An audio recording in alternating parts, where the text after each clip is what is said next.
Today we have an awesome hair-related revenge story on a bully. We'll get into that in a bit, but first, how I finally got my cheating ex-boyfriend to stop drunk dialing me. A few years ago, my boyfriend of nearly 5 years left me for some woman he met at work. I'd suspected he was cheating on me for a while but never had any proof until I came home one day to find all his belongings gone. The only thing he left behind was a note that read, "I'm so sorry for everything I've put you through. I'm not leaving because I don't love you. I'm leaving because it's just not working anymore. You deserve to be happy. I'm sorry I couldn't give that to you." Needless to say, I was devastated. But that heartbreak quickly turned into rage when I logged on to Facebook 2 days later and saw he was already in a relationship with some random woman I've never even heard of. As much as I wanted to reach out, I resisted. Days turned into weeks and eventually he contacted me first. He left a voicemail, slurring and crying about how leaving me was the biggest mistake of his life and how he wished he could take it all back.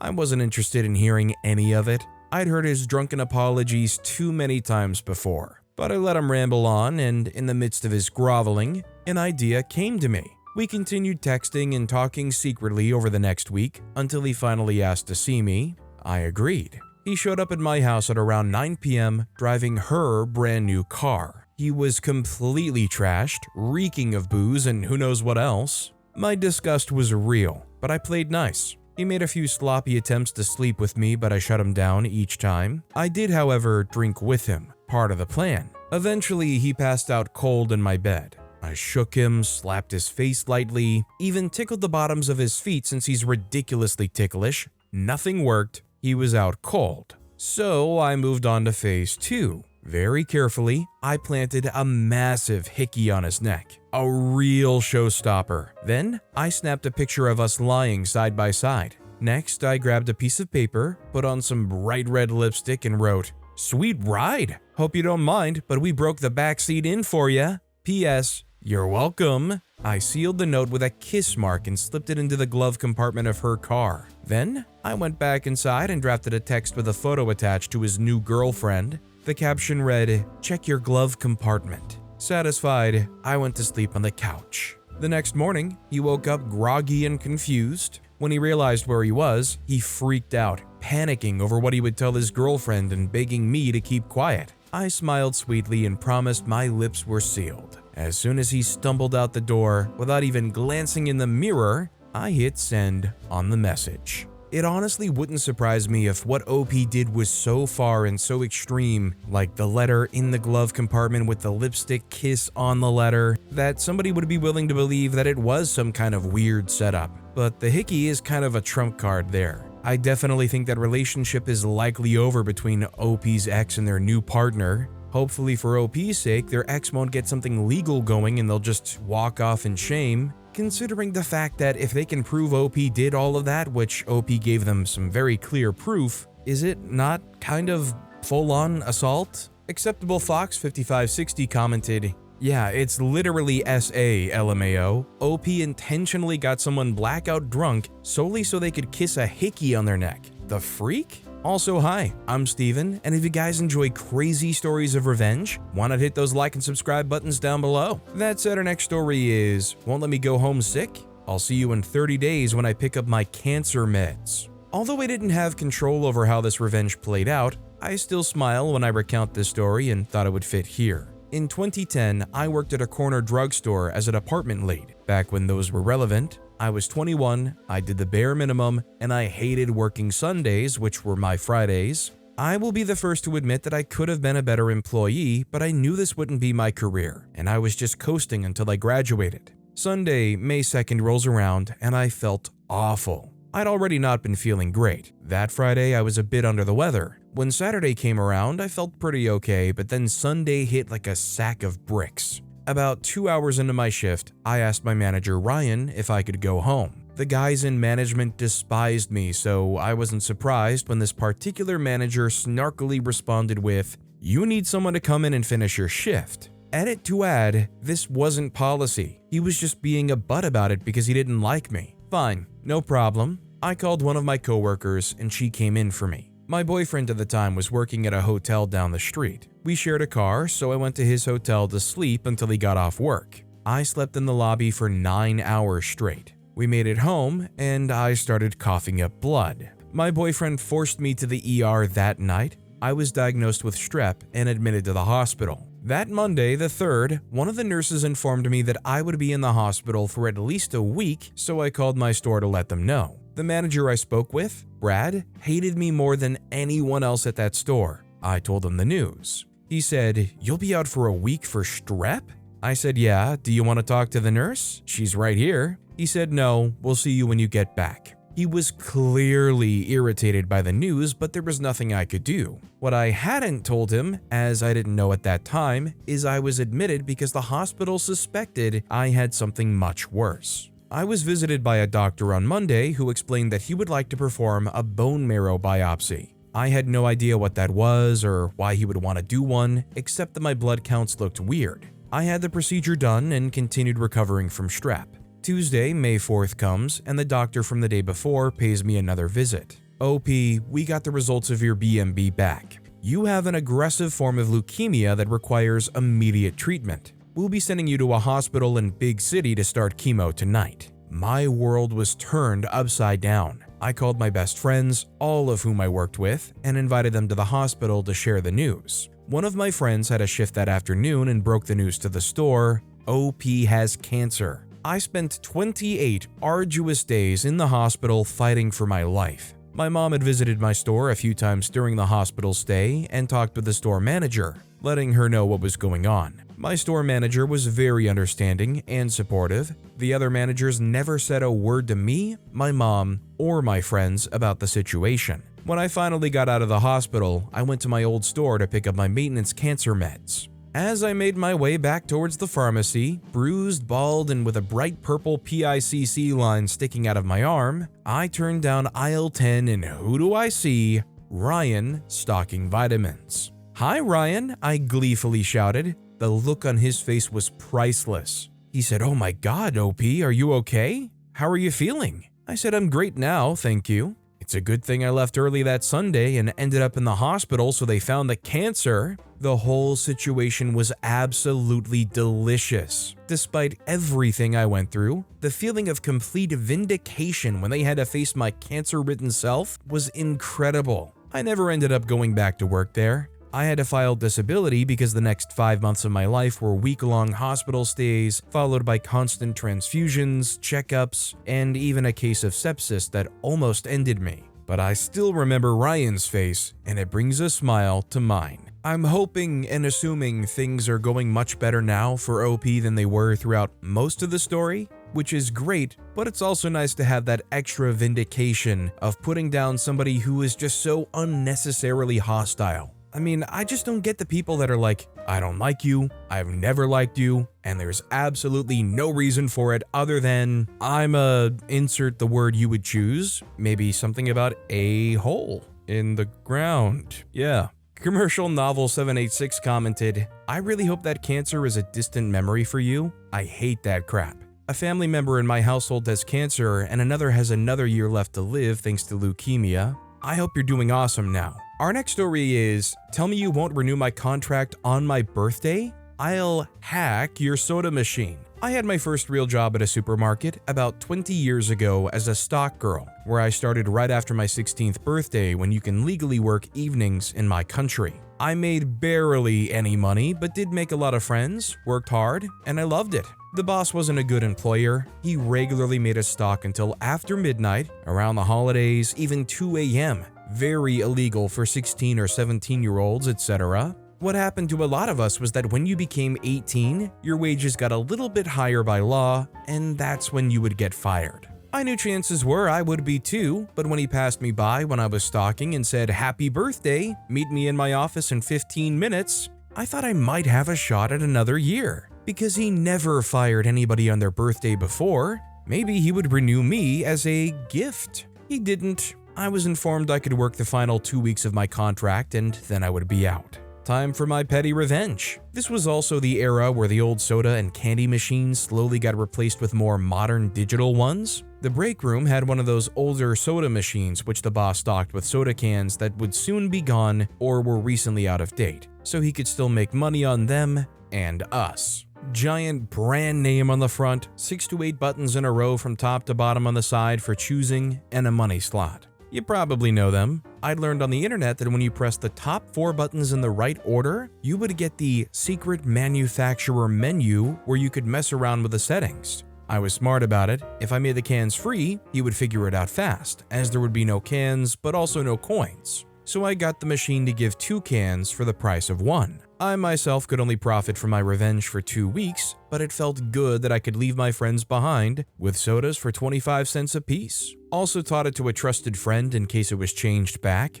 Heard through the grapevine that the boss did find out later that year that someone messed with a machine, but as cameras in the break rooms were illegal, it never came back to me. Small revenge, but it still fills me with satisfaction. Coincidentally, for my next job, I had to learn how to get into the manufacturing mode of different kinds of medical machines, again by pressing buttons in the right order so I could change the settings and what the doctors wanted for their patients. Made me feel like the universe had wanted me to mess around with the soda machine, so I would be ready. Honestly, I thought OP was going to talk about those vending machines that started coming out just when they first started really kind of updating the mechanics of it. Those machines with the sliding automated drop trays where it would actually like rise up to the drink, let the drink drop into it and slide right back down and conveyor it out the chute. I remember seeing videos back in the day on YouTube where people would just block the exit chute, and because the automated machine couldn't slide the drink out, eventually it would quit and just stop. It would refund you the money, you could throw it back in again, and it would just rise back up, grab the next drink, and you get a couple for the same price of one. Avid Learner Bot commented, "Sort of reminds me of my kid when he discovered those coin-operated machines at an arcade. He figured out that you could just jam quarters in and get free tokens for hours if you timed it right. His eyes lit up like a Christmas tree, that little scramp. Anyway, I reckon we can all relate to wanting to pull one over on an unfair boss every now and then. It's only human nature, you know? So kudos to you for outsmarting the old man in such a clever way." OP responded commenting, "I had a mate who each year bought maybe 10 bumper car tokens for the whole weekend the carnival was in town, went home, drilled a hole in one or two so he could turn them into a keychain, and then used those so he could ride the whole weekend for cheap, inserting a real one every now and then if one of the bumper car people were looking. And thank you." Our next story is, cause an accident because you're too special to wait in line? That's cool. I'll be a witness for the other driver's insurance. I have to make a left turn at an intersection where the line to make that turn backs up at least half a mile every workday. It's about a 15-minute wait when it's bad, and about 10 minutes in normal traffic. A lot of people skip that line and cut off drivers who wait patiently to turn. It gets hazardous when those same idiots literally force their way into the turn lane regardless of another vehicle already existing in that space. Early last week, some dip crap literally just shouldered my car out of the way. They saw me, they heard my horn, they kept merging. I avoided that accident and carried along with my day, although I was incredibly irritated. 3 days later, some dip crap tries the same thing on the truck behind me. A woman in a mid-sized sedan decided that she was getting in the left turn lane come heck or high water. Unfortunately for her, the lane she was merging into was already occupied by a full-size pickup. She probably would have realized that if she had looked where she was going, but she didn't. She hit the truck, of course. It damaged her car, of course. Nothing major, just knocked her mirror off. I watched the whole thing because that truck was directly behind me. Her head never turned. She was looking straight ahead as she collided with that truck. Something about her body language and the fact that she pulled her phone out to record the truck after the accident she caused told me she was a Karen. I just knew she was going to lie her butt off to avoid fault. Now, my tiny bit of petty revenge. I gave the truck driver my cell number, told him I saw it all, and offered to share my observations with the cops or insurance company. This was not the same car that almost hit me earlier in the week, but it was the same entitled bullcrap attitude. The truck driver's insurance called me the next day, and I told them exactly what I saw. It was enough information to exonerate the truck driver and put fault on the dip crap in the sedan. I don't know what happened after that call, and I don't really care. I got my petty revenge against one of those dip crap drivers. I'm assuming it was PG-ified a little bit, but dip crap is going to stick in my brain for a little while, I think. I don't know what it says about me, but if I was in a situation like this, I feel like in my brain I would be like, oh, I would love to rat this person out, provide dash cam footage, be that witness to make sure that this person gets held responsible. And then I would immediately think, Actually, hold on, I've got to wait 15 minutes to make this darn turn to get to work.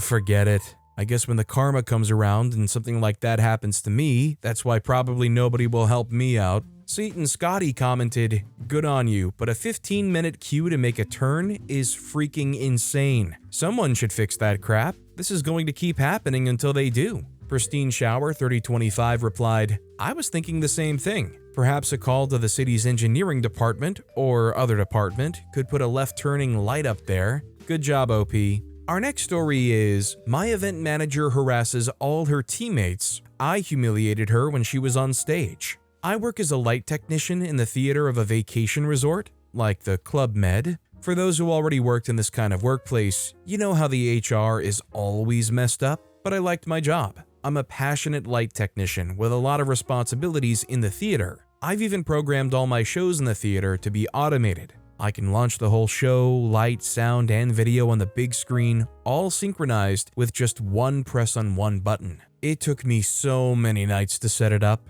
But my manager, 30-year-old female, she's a nightmare, a dragon. She's in charge of all the events and the animation team. She was an ancient choreographer, and she loves to shine in detriment of our team. She terrorized every employee she worked with, even me. She screams, she yells at people, she harasses them, and she harasses me, but she never had problems because she knows what butt to lick between the other managers. I've worked for 2 years with her. At the beginning, she already scared me, but I tried to trust her because she looked confident. Then I figured it out, she was hopeless. She harassed newbie girl because she touched her boyfriend's arm. Her boyfriend is the manager of the newbie. The newbie talked to me and we went to the HR, but as I said, you cannot have justice in those kinds of crappy workplaces. Later, the dragon was aware of our visit and confronted me. We had a clash. I said I found this unfair that she, in 2 years of loyal service, never declared any of my extra hours, 4+ hours a day. I figured it out, managers have a bonus if their team don't do as much extra hours. Crappy workplace mentality. She tried as usual to scream, to scare me, but I stood strong. I said she cannot work without my help because I'm the only light technician here. And if you don't have light in your beach resort, you're screwed. So guess what she did? She fired me. Yep, she preferred to squeeze out an essential element of her team than assume her selfish behavior. She engaged a new technician who got minus 10% of my knowledge, and she even asked me to teach him during my last week. Of course, I didn't. I ignored him for the last week. During that week, I had time to think about a revenge. I've mentioned previously about how I've managed the technical part of the shows. All automated, press one button and everything rolls out. I thought about just deleting all the programs and letting the new technician struggle for the rest of the season, but no. It's the dragon I wanted to humiliate when she'll be at the top of her shininess. So before leaving the place and going back to my country, I've made a little adjustment to the video of one of the shows. See, all of the videos are displayed on a large screen at the back of the stage. I've made all the montage myself. The show in question is about Aladdin. I'll let you imagine every dancer is on the stage for the last part, all bright and happy. Of course, my manager is in the center, playing the Princess Jasmine, so colorful in her costume. The climax is intense. On the big screen, there's a background of a starry night in the desert, and then boom! I replaced it with a video of a guy throwing up on the camera for about 10 seconds. I wasn't there to see it, but I had echoes from my ex-coworkers that when it happened, spectators screamed all together, covering the eyes of the children, and the dancers ran away. The dragon got a lot of trouble, and she can't blame me because I wasn't part of the team anymore. And because this video wasn't technically the property of the company, so she had to assume the entire responsibility for this incident. So I have to say respect to OP for not throwing the new technician guy under the bus and allowing them to kind of get hurt in the crossfire. But at the same time, OP immediately turned around and let that entire audience get thrown under the bus by having to witness a guy throwing up on a camera for 10 seconds. Arabian bleh. Scooty Puff Jr. commented, "Did you and I have the same job with the same crappy manager? In my case, it was Club Med, and my boss was the sister of the GM, so she had free reign to act a fool. They used to threaten me with having a replacement tech sent to the village and that the person would arrive in 24 hours, but that was so not the case. After I gave notice, they wouldn't book me a plane ticket home, which was their responsibility. They also wanted me to train my replacement, but no one was showing up, and I didn't care one bit. I'm a grown butt woman and ain't nobody gonna hold me hostage. I arranged my own transportation, packed, and left in the middle of the night. The day of the huge production show that had lots of setup and complicated manual operation. I'm old. I wish I could have seen her face when she was the star of the show in the dark. Oh wait, no one could see her face. Never mess with your technical operators, folks. LX for life. Our next story is, I gift wrapped my soon-to-be ex-sister-in-law's vagisil as a valuable. My brother's marriage had fallen apart after learning that his wife was cheating and had a full boyfriend on the side. My brother worked in Chicago 5 days a week, and then would drive 6 hours to spend the weekend with his wife. They were newly married, and the promotion to Chicago was unexpected. He was still paying for his house, so his job was providing hotels, gas, and food for free for up to 18 months while he figured out housing. During this time, his wife stayed at their house.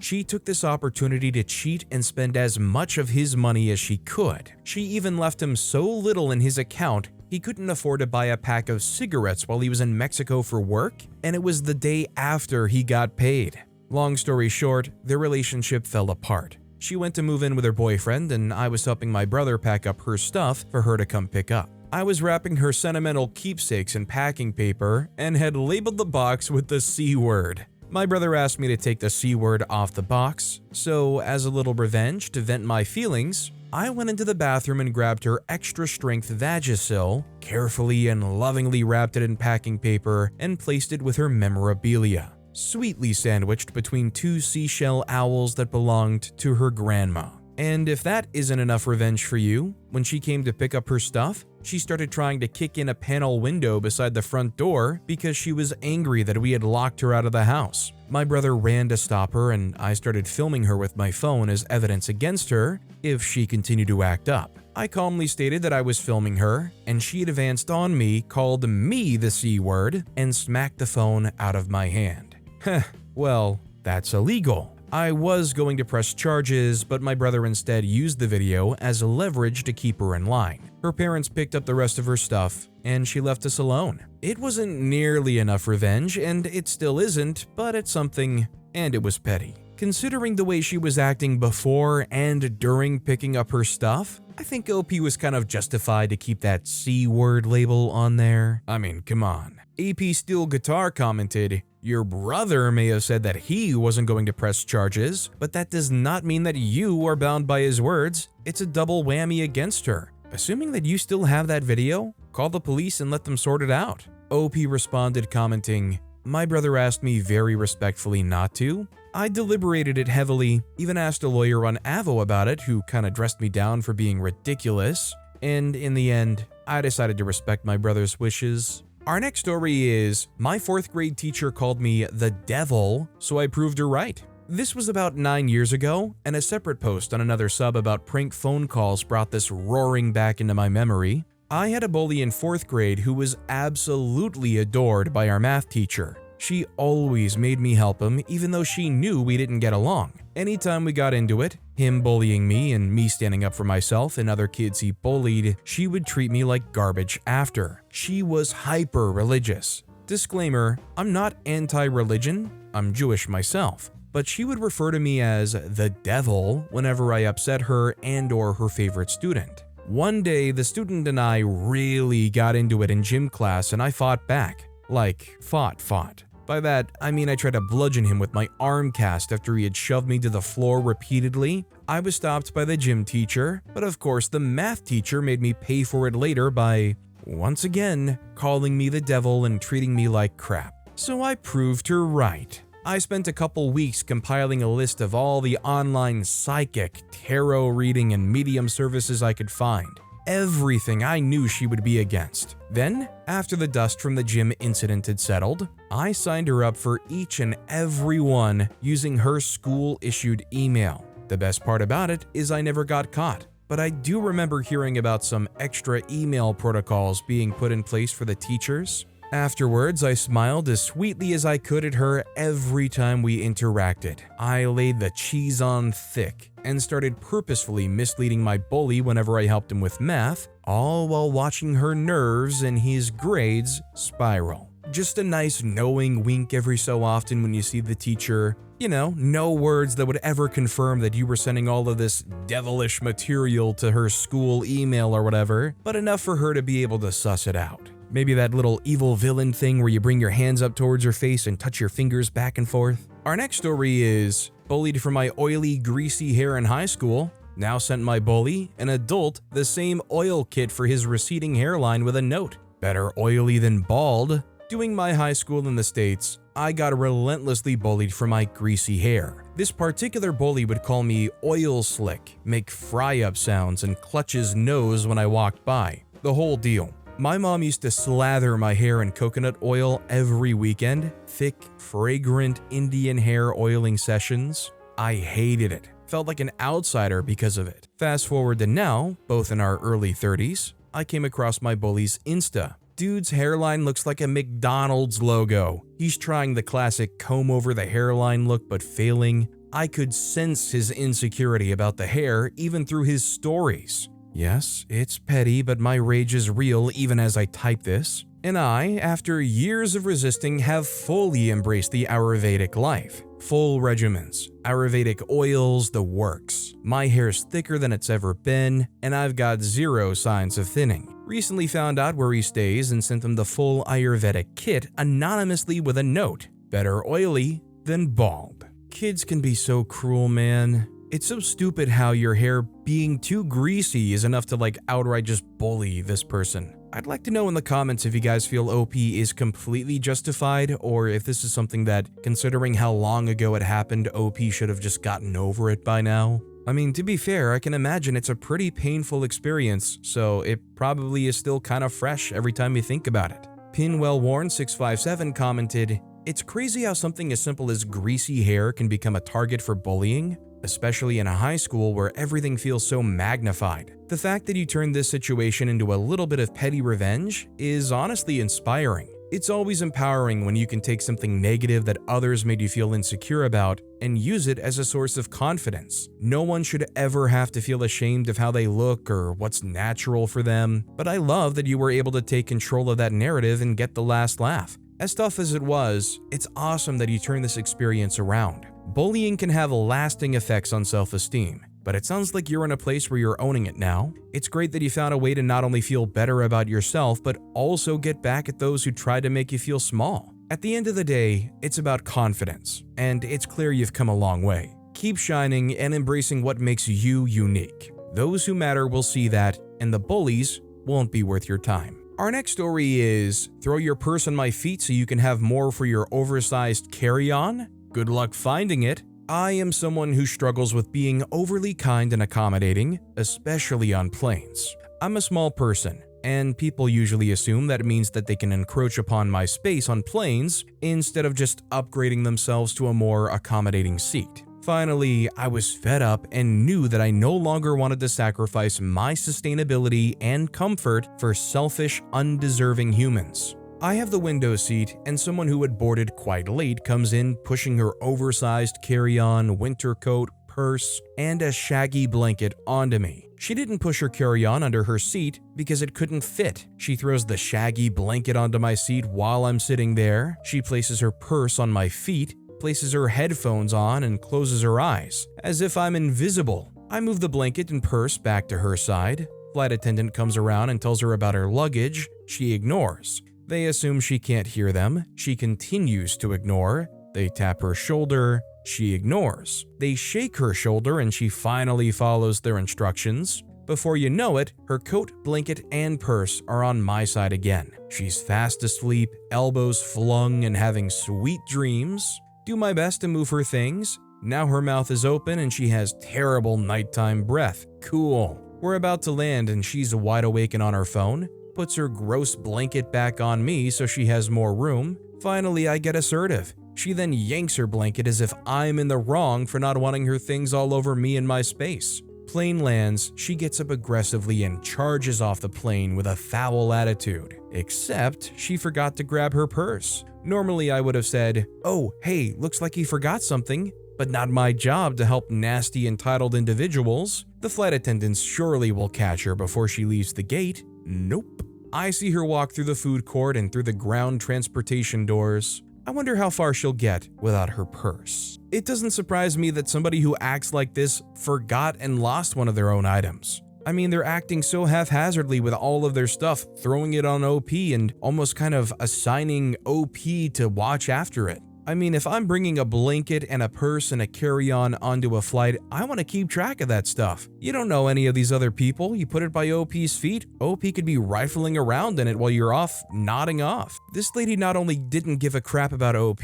they didn't give a crap about their own stuff. Over Marionberry686 commented, "So, I'm the opposite of you. I'm a very tall person, and I book bigger seats because of that. Last flight, aisle seat. The person in the window sits down, and as he comes by my seat, I'd gotten up to let him in. He tosses a bag under the seat where I'm sitting. I promptly picked it up and handed it back to him. He says, 'I don't have room for it under where I'm sitting.' I replied, 'Not my problem.' He ended up calling the steward, who told him to deal with it. Either pay to have it checked or put it under the seat in front of him where it wouldn't fit. He was second to the last person on the plane, so all the overhead compartments were full, and he had to pay to have it checked. Don't freak with my foot room." Our next story is tax refund revenge. I was married for 3 years in my early 20s, and my husband suddenly wanted a break shortly after his best friend passed away. I completely assumed that we would get back together as we continued to see each other regularly, and I felt there was a lot of love still between us.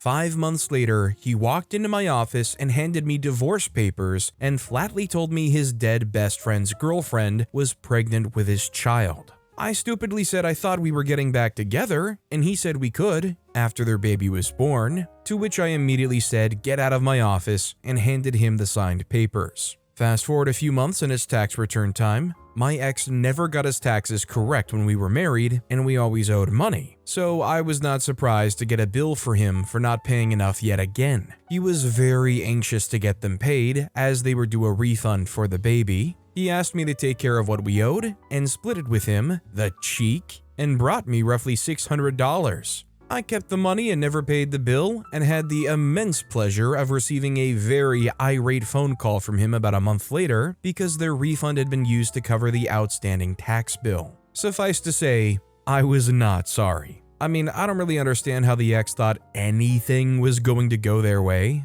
Look, former partner that I more or less ruthlessly cheated on, here's $600. Please pay off this outstanding bill for me and not do anything else with that. What really was going to happen? Pluto's Darling commented, "I have a similar story. My ex got cheaty and wanted a divorce. Later, I told him I needed his tax info so I could file the return and we would split it. He said that he would get to it. Then he said he couldn't find it. Then he said they never sent it to him. Then he said that I would just have to file without that info.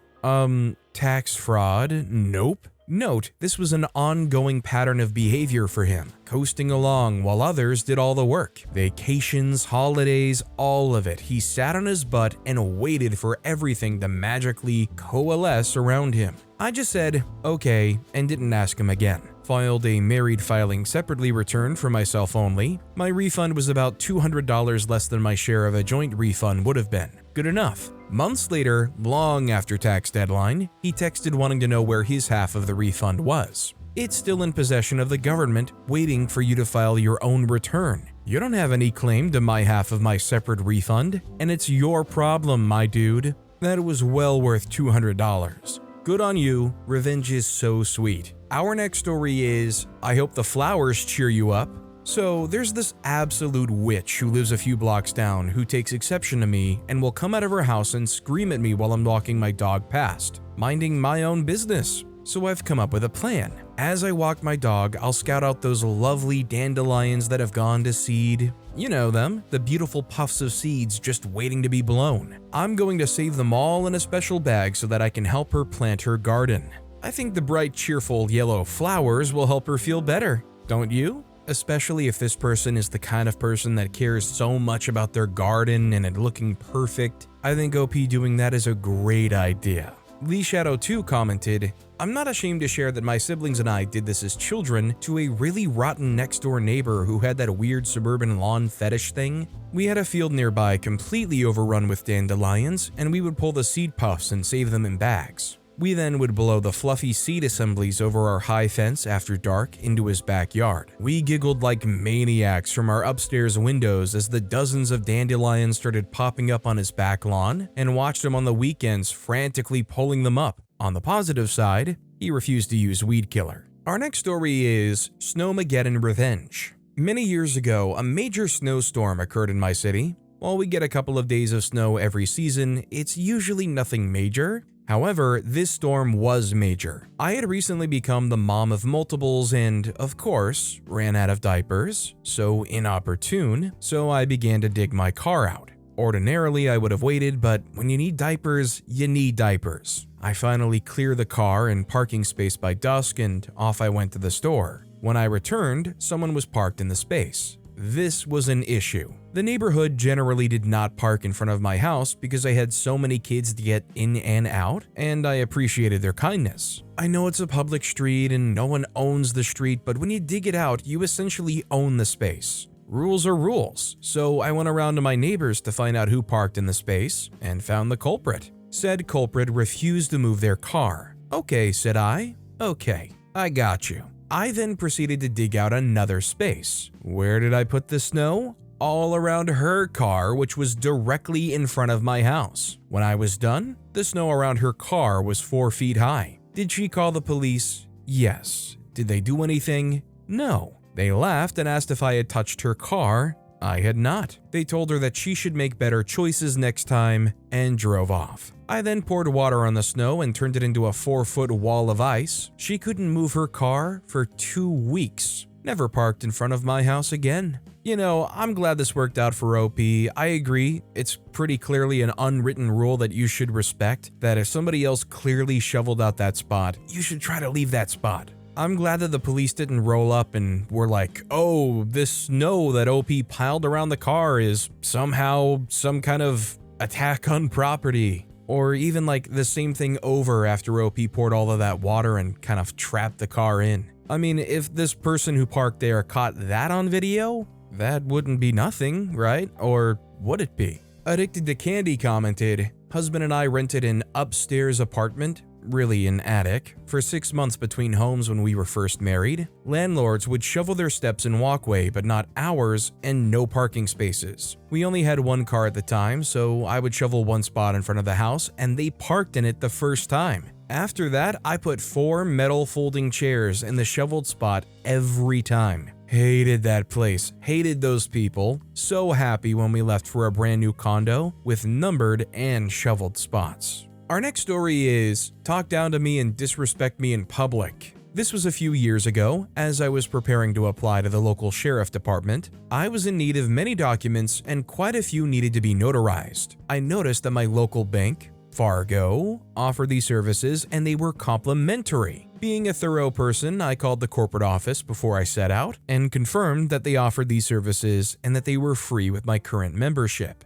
I arrived at the bank around 2 p.m. and they weren't busy, so I walk in and speak with the tellers, and they're all surprised by the fact that I'm asking for notary, as the lady who does this doesn't like to do notary. I say, "I don't care, this is a service I need and don't want to pay for because of this person's feelings." So they shrug and call her over, and she proceeds to lecture me about the policy and how she's been scammed by people, all the time becoming louder and louder, insinuating that I was trying to scam. As I stood there taking the verbal tirade, it hit me. She wants a reaction to validate her insinuations. I thanked them for their help and support and left. Now, I'm not a scholar, but I did score really well on my reading and writing comprehension, and I used every ounce of my knowledge to write a 1-star review on Yelp. This location already had horrible ratings, but then I had a stroke of genius. I took my 401k and savings from there and put it in my credit union.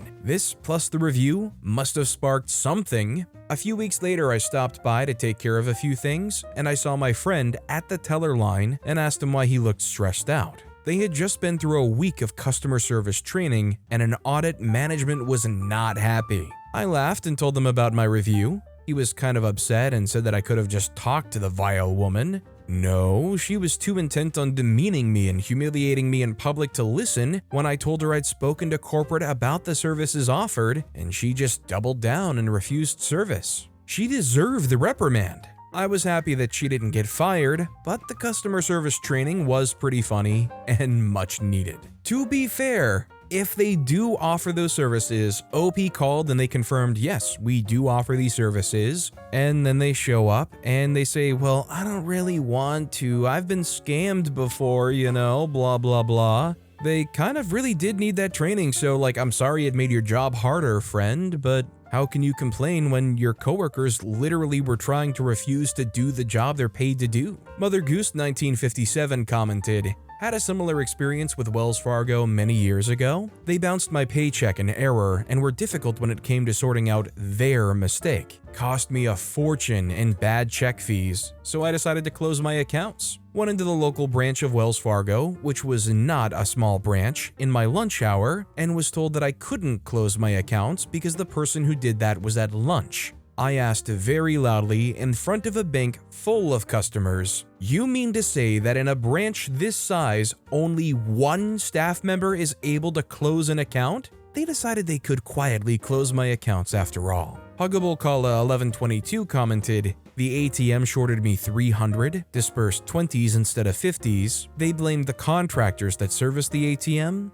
Brinks? They denied any wrongdoing and refused to pull the camera footage without basically me getting an attorney and police involved. Close those accounts." Our next story is, neighbor poisoned my cats? It got personal. This was several years ago, but it's time I come clean and share this story. It was the 80s. I had a neighbor who hated my cats. She would frequently complain that they were relieving themselves behind her bushes and would even collect it and leave it at our doorstep. When that didn't get a response, my mother told me she brought a coffee can, not even filled, with cat poo. They were neighborhood outside cats, and it's typical cat behavior. This gal was a hater of all animals. We would frequently see her running off birds and squirrels just for being in her yard. Over a period of a few months, 3 of my cats had sudden organ failure, and the vet suspected poisoning. It was a mystery to us until we heard from another neighbor that she was bragging about poisoning our cats with antifreeze. When I got confirmation that it was indeed she who poisoned my cats, I took matters into my own hands. I went to the local feed store and bought a 10-pound bag of birdseed, as well as a 5-pound bag of walnuts. That night, shortly after midnight when the lights had been off in her house, I spread the contents all over her lawn and the bushes. The next day was pandemonium, and I'm pretty sure she was a nervous wreck.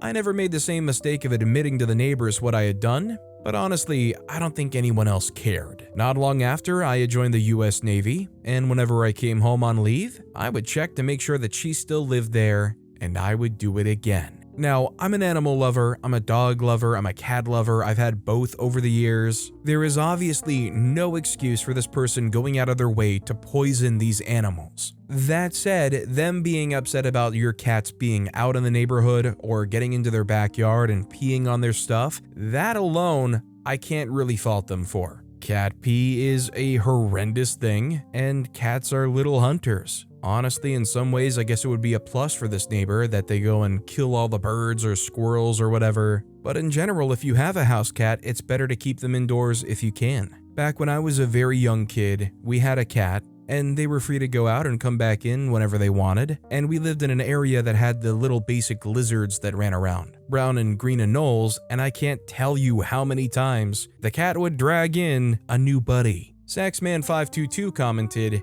"Had a neighbor try to kick my dog once. When he left for vacation a month or so later, I filled the lawn spreader with rock salt and salted his entire half-acre front and back lawn. By the time he was back from vacation, his grass was dead. He's had it fertilized, seeded, and resodded twice at who knows how much expense. 8 years have gone by, and he still can't grow anything." Our next story is, Snoop defined salaries? I'll post them for everyone. My wife and I own a balloon decor company with 8 employees. We take pride in paying a living wage and creating jobs for folks who might not fit in the traditional workforce. We've come up with one inviolable rule in hiring: no mean people. Erin was the reason we instituted this rule. She was rude to the other staff and sometimes the customers and considered herself better than the rest of the sales team. But she also made frequent and sometimes costly errors. She would shift the blame when she could or downplay the errors when she couldn't. She had a steady stream of complaints to the boss, me, about her terrible coworkers, and a steady stream of complaints to her coworkers about her terrible boss. She loved snagging the high-value inquiries before anyone else and then complained that we paid hourly rather than on commission. Our whole sales team, 3 people, had unrestricted access to QuickBooks so they could create invoices and bill clients.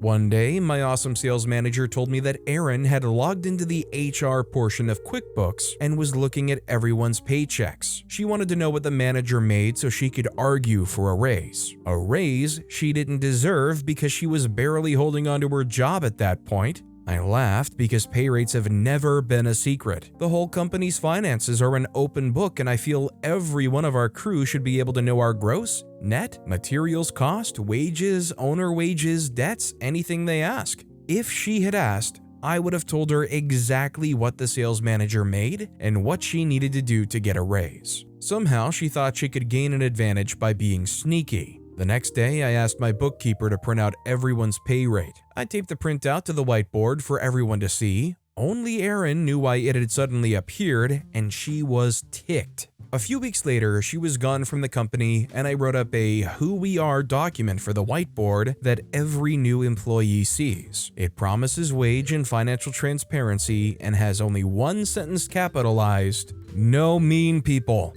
I feel like no mean people is a great rule to have for your company, but it's easier said than done. People can absolutely fake it till they make it, get on the team, and then you realize, this person is of the fireable from a cannon directly into the sun variety. Health number 4265 commented, I hope everyone's access to QuickBooks is read-only, except for maybe creating invoices. Anything else would create all sorts of control, for example, embezzlement and fraud risks. Our next story is, Drunken Dad was not ready for my response. So for context, my dad is an alcoholic and has been my entire life. We've not had a meaningful relationship since before I went through puberty, and my parents have been separated since I was 14. I'm 33 now and married, and at the time this happened, I was 32 and engaged. And my fiance and I were staying with my mom for about a year to help her after she had back surgery and preparing for an additional hip replacement. In March of 2024, my mom had a heart attack brought on by COPD-induced stress, and my dad was with her that day. I told him to tell her doctor that she had been having pain in her back, in the area her bra band sits, which is a common sign of heart attacks in women. Neither of them listened to me, and 8 hours later, my mom was on a vent in the ER and a whole cocktail of drugs to keep her heart rate down. After that, my dad just decided that he was going to stay with my mom in her house to help take care of her, which he did, but my mom has always made it clear since she left him 19 years ago that she does not approve of his drinking and refuses to live with or deal with him when he's drunk. And at first, he wasn't drinking at all, but that changed as he got comfortable being there. My husband and I were paying my mom minimal rent, minor utilities, and then groceries and all of our personal bills. We contributed, but we were by no means financially providing for my mother. Our support was primarily cleaning, cooking, and keeping her dog active. Dad, however, cooked on Sundays and then just kind of existed there after the first few weeks. He blew up on me on Easter because I'd asked him if he had moved the 18-count carton of eggs I'd bought to make deviled eggs, and he thought I was accusing him of eating them all, which he did.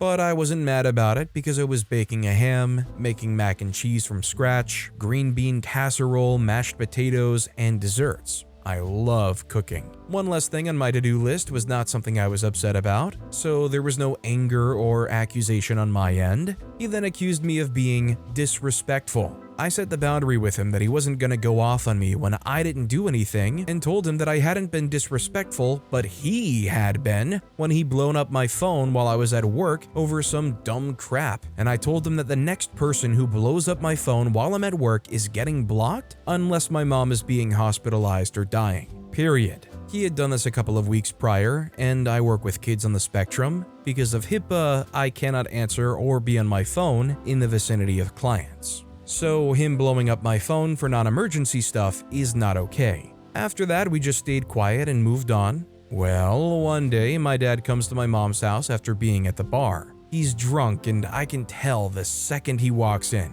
My mom immediately went to her bedroom to avoid him. I was just sitting in the living room and watching TV, and my husband was in our bedroom. Well, my dad had bought a meat smoker, and I'd asked him if I could use it to smoke a chicken for a work party a few days prior, and I used a disposable aluminum pan that was in the kitchen, the kind you get 2 for $1 from the dollar store. And I also brought them back and washed them. I didn't toss them away because they're reusable. If they got messed up, I would have just replaced them. So this night, my dad tells me he can't find the pans I used, and he thought it was messed up how I threw them away after using them, and this leads into my little episode of personal revenge. I say I didn't throw them away, I brought them home and washed them. Mom put them in the cabinet again, but either way, it's a disposable pan. He says, "Don't matter, it weren't yours to throw away." I said, "Okay, but again, I didn't." He said, "Then where the freak are they?" I said, "No idea, but I didn't toss them." Well, he didn't hear what I said, so he stomped his way into the living room to tower over me and yell at me like I was a misbehaving child who should be berated and belittled.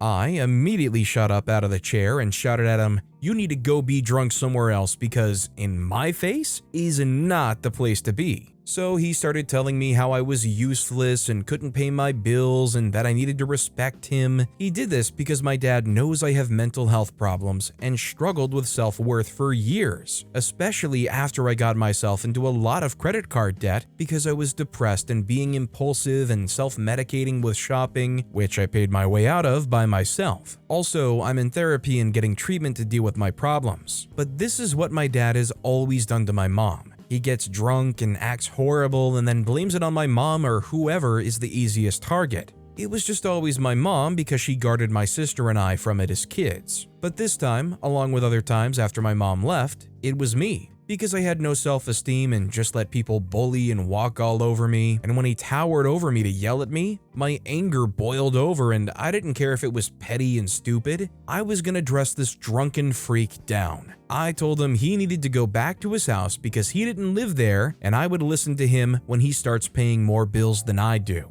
He paid no rent, no utilities, bought groceries only for him but ate ones he didn't buy, and worked full-time making more hourly than myself and my husband, plus side jobs. So there was no reasonable excuse for him to not be paying his way as well, but has money for booze and gambling. Yes, I understand the psychology of addiction. No, I don't care. He is still accountable for his actions or lack of action. It explains his behavior. It doesn't excuse it. Anyway, he told me that he does pay bills there and that I need to shut up and respect him. So I snapped, "You need to go get sober." And he yelled, "And you need to go freak yourself." I laughed at him loudly and yelled back, "I would, but that's what I have Jay for." Jay is my husband. And my dad was shocked and embarrassed. You could see it on his face. He stopped talking for the rest of the night. What is the revenge, you may be asking? Embarrassing him in front of his wife and my husband. Because to my dad, disrespect of any form, no matter how minor, in front of anyone, especially when drunk, is basically violating the Geneva Convention to him. My dad has a history of getting drunk and embarrassing or belittling me and my mother. So making him embarrassed and speechless felt so good. I was so proud of it. I actually told my therapist about it. She told me she didn't condone my engaging in confrontations like that because it could do more harm to me than good, but she admitted that was still an excellent comeback. Also, he went off on my husband before this once and tried to drag me into it when I had nothing to do with the situation.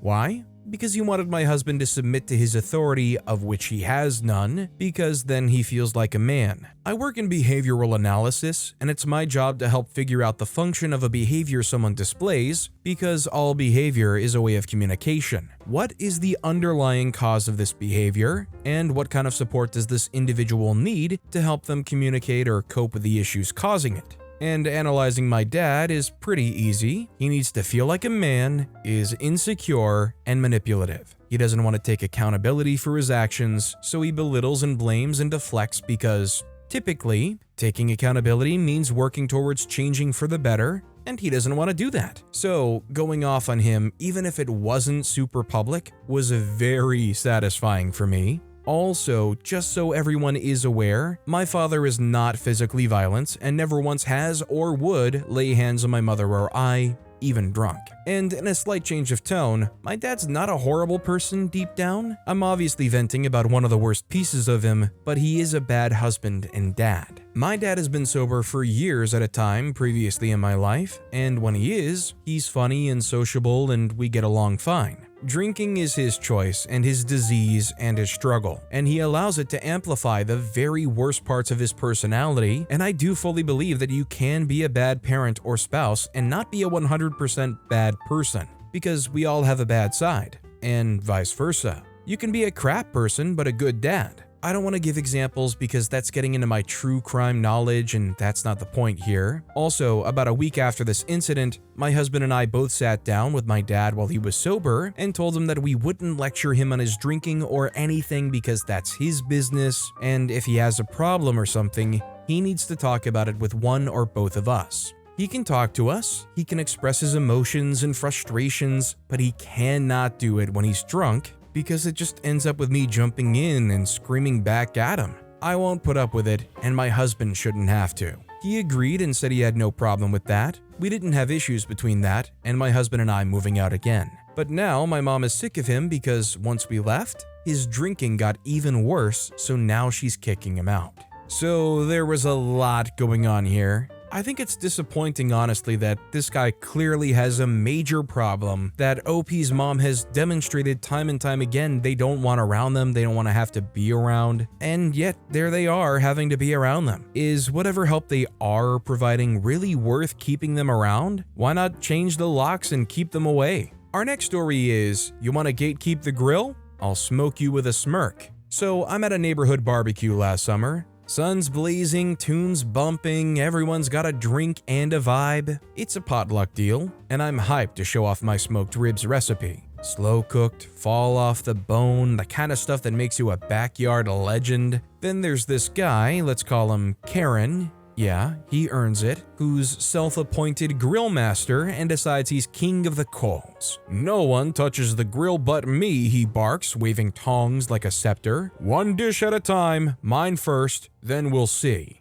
I'm like, dude, it's a big grill, can't I just slide my ribs on the side? They take hours. He replies, nope, one at a time, my burgers are priority. He's got this smug grin, flipping his patties like he invented fire. Fine, your throne, your rules, let's play. First round, I let him strut. He's hogging the grill, burgers sizzling while my ribs sit in their marinade, mocking me from the cooler. Everyone's chowing down, but I'm patient. Petty brewing. He finishes, wipes his hands and goes, all right, your turn. I nod, all innocent, and haul out my setup. Ribs, a little foil tray full of applewood chips, and a plan. Grill's still hot, so I slap the ribs on low and slow and tuck the wood chips in the corner. Smoke starts curling up, thick, sweet, irresistible. Karen's over by the picnic table mid-bite when the aroma hits. People drift over. Whoa, what's that smell? I'm basting the ribs, casual as heck. Just my recipe. Takes a while, hope you don't mind. Karen's burgers? Forgotten. Crowd circling me now, drooling, asking for seconds I haven't even served yet. He stomps over and says, you're smoking out my spot. I say one dish at a time, right? I'm just following your rule. I flash a grin, flip a rib. Smoke's billowing now, a fragrant fog of rebellion. He tries to muscle in. Let me cook something else. Nah, my turn's not done. You said one at a time. I drag it out, checking the ribs, adjusting the chips, chatting up the neighbors about patience and cooking. An hour in, his reigns toast. Everyone's raving about the ribs, piling their plates, while his sad burger platter sits there, cold and lonely. By sundown, Karen's sulking by the cooler, tongs abandoned, while I'm handing out rib tips like a smoky Santa. Host claps me on the back. Best barbecue ever. Keep that grill next time. I say, you got it. Karen thought that he would gatekeep the grill and flex his burger supremacy, but I smoked him out with patience and a killer recipe. Petty?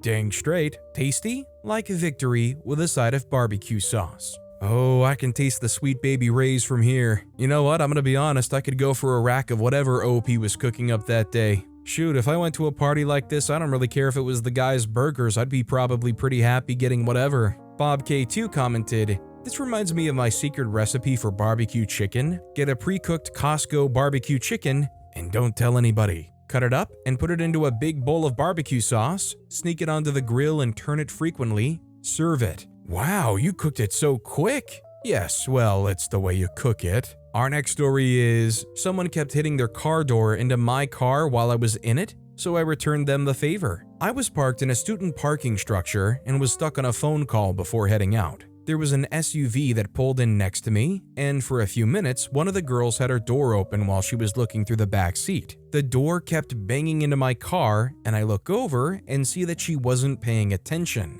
When all was said and done, her other friend came out from the other side of the car, and they both left. I noticed the friend pointing out that her door was hitting my car, and that's when she looked and saw me sitting in my car. I shook my head at her after seeing that she was chuckling at the situation, didn't say anything because I was still on the phone. They were long gone by the time I finished my call, so I pulled my car to park on the other side of her car and proceeded to slam my car door into hers repeatedly until some dents started caving in. My car's super old, so no biggie. But just because it's old doesn't mean people should be careless jerks about it. Anyway, it went fine, and I felt a whole lot better about the situation overall. Well, you know what? I guess this is one of the perks of having an old beater. You don't really care if it looks like an old beater because it is. Paint chipping off and dents in the car door aren't like aesthetic damage, it's kind of like an expected feature. Putz Factor commented, "I actually had the same thing happen. I was sitting in my car waiting for my wife, and this dumb freak dude parks next to me, gets out of his car, and bangs his door into my passenger side door. I would have been okay with it. Accidents happen, I get it, but this jerk looks right at me and gives me the stink eye like he's the one being put out. So yeah, his car got dinged that day." But with that being said, that's all the time we have for today. Now, if you want to hear another absolutely crazy revenge story, check out that video on the left. Or if you missed my latest video, check out that video on the right. That said, I'll see you all next time with some more stories.